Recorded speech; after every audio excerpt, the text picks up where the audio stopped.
most famous physical therapist on the internet.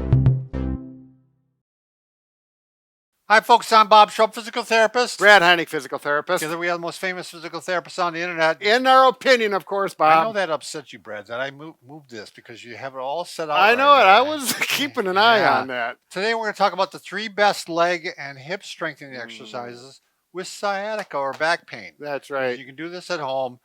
Very important to do these right and to follow Brad's rules, which we'll go over in a minute. Right. By the way, if you're new to our channel, please take a second to subscribe to us. We provide videos how to stay healthy, fit, pain-free, and we upload every day. Also, go to bobandbrad.com. Go to the giveaway section. We're always giving something away. And as luck would have it, we're giving away the loops. They, what do we decide? They can also be called pull-up bands. Yeah, pull-up bands, we have them under there. But they're large loop bands, commonly known in the fitness world. You can actually hook it up to a pull-up bar and put your leg in there or your knee in there, and it'll actually help you do the pull-ups. We're not going to show that. No, we're not showing that. Go to Facebook. It'll be pinned to the top of the page, the contest that is, and go to Twitter, Instagram, or TikTok if you want a 60-second version of our program. Wow, excellent job, Bob. 60 seconds is all some people can take. But we're going to give you the long version here. We're going to go about 10 minutes to show you this. And it's really important because I really feel strongly about protecting your back and spine while you exercise. If you got sciatica or low back pain, because it fits my history. I've dealt with back pain with my spondylolisthesis, and I know these concepts work. Yes. So the rules, number 1, you need to do your exercises with the spine unloaded. So what does that mean? What does it mean? It means you do not use any weight at all. So like if you're going to do squats, you don't have a bar. Yeah, it's not like you're going to exactly. do this or this or this. Right. You're not going to, overhead presses. You're not going to do that. Now, you can do bench press. Right. Laying on your back. The back's not compressing. Right. So that's the big thing. You don't want the back compressing. Right. Now that compression forces. Right. Number 2 is a neutral spine. In other words, proper posture, body mechanics. And we're going to go through that on the very first exercise. Yeah, that's very important because if you are in like a flexed a bit, you're enhancing that disc problem. Right. If you have sciatica. Exactly.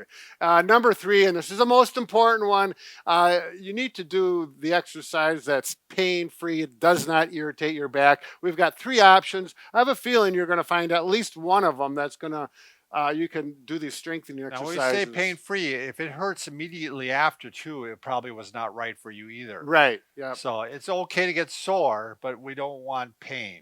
Yeah, so the muscle soreness in the leg and the hips, but not the back pain or the sciatica symptoms. Not irritation. All right, so should we carry on, Bob? Let's carry on. All right, let's take now this first one, we call them posture squats. You don't need any equipment for this. It is nice and handy. You can use a stick of something usually about 5 feet long. We use a Booyah stick because it works really well. You can see it. But you could use a piece of doweling or a broom or something of that nature. And we'll show from different angles. If you hold it like this behind your back, right down the center, and it's touching between your shoulder blades, your head's touching right there. You don't have to do that. I'm just emphasizing. And then right here on your sacrum or just below your belt line. So there's 3 points of contact. If you're down to only 2 points or 1 point Switch of hands contact. once, Bob. I always do the wrong hand. That's all right. If you're down to 1 point of contact. Turn this way a little bit. There you go. Like this. Now you can see I'm in poor posture. I'm flexed. Yep. If I even down to 2, I'm still flexed at the neck. Great. So you got to get all 3 or as close as you can to it.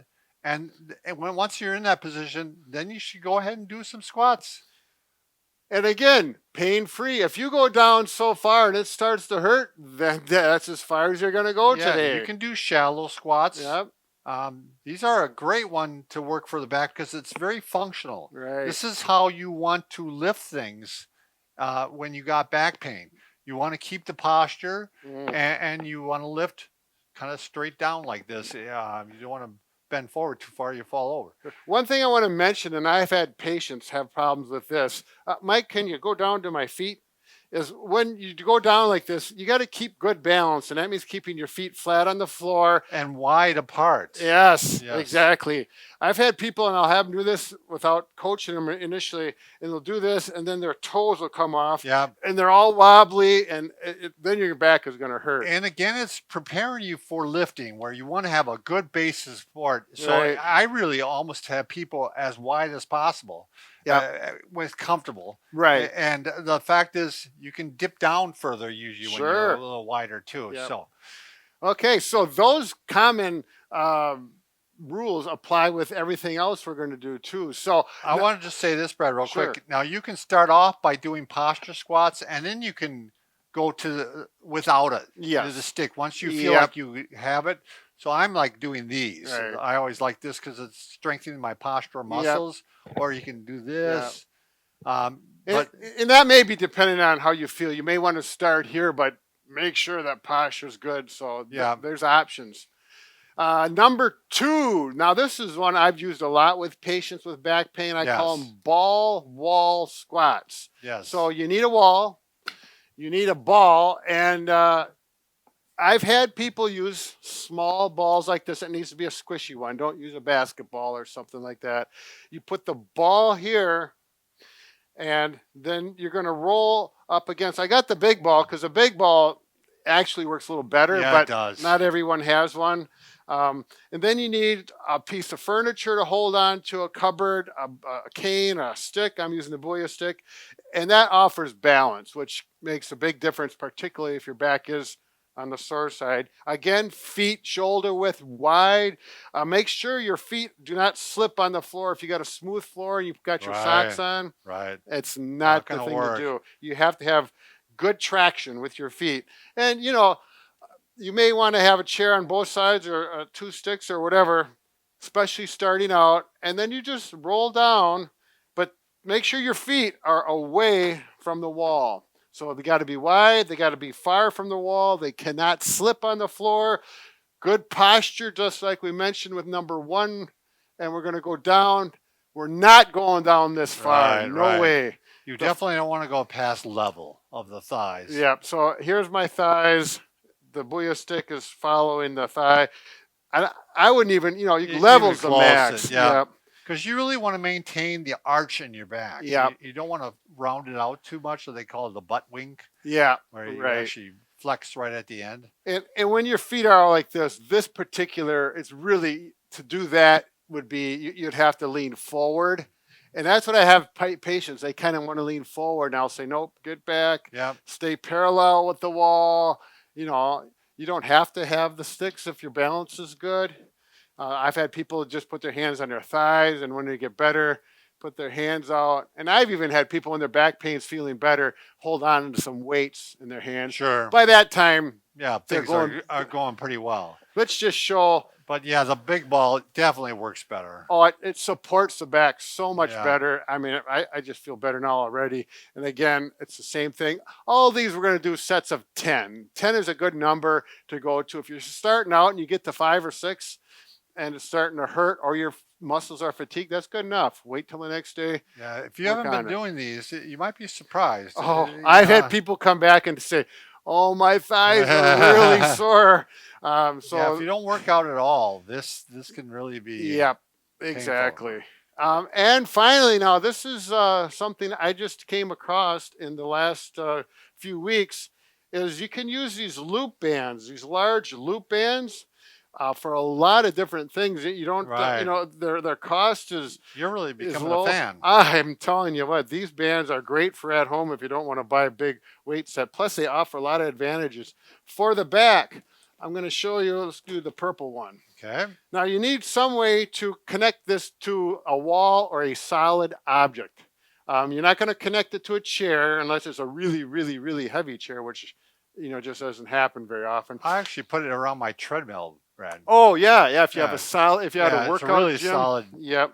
So you- treadmill. we use a wall anchor. It works fantastic. And I'm going to put this around. Yeah, you're going to see why it's really important that it's anchored strong, because It you has don't to want be, that to give way. right. Has to be very And solid. these bands are real solid. They're not going to break on No, you. I mean, no.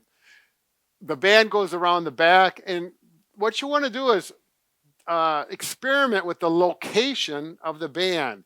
And you may find in one spot, when it's in the one spot, it's going to feel better than in other spots. That's where you're going to want to find it.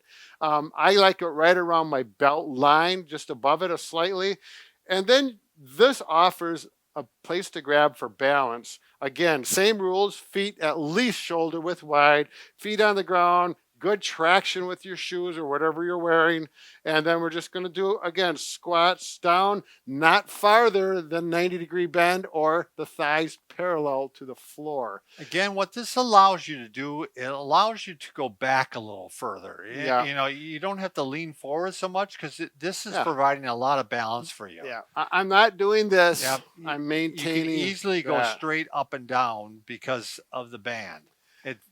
It really gives a lot of support for the balance. I just wanted to show this large band. This is the largest band. This band is really too big for a lot of things for me, but for this particular exercise, I like it. And they come with this clip, which happens to fit really nice into the wall anchor.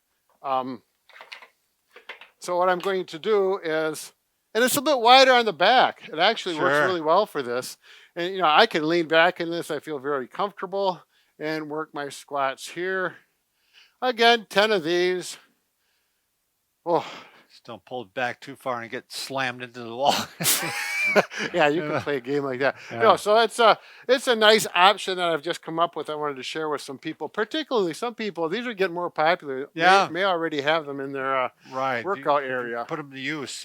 So, by the Ooh. way, Brad and I can fix just about anything. Except for, A broken heart, that's right. but we'll work on it. Yeah, I'm going to work on the third chapter again tonight. Brad. Yeah. I keep rewriting it.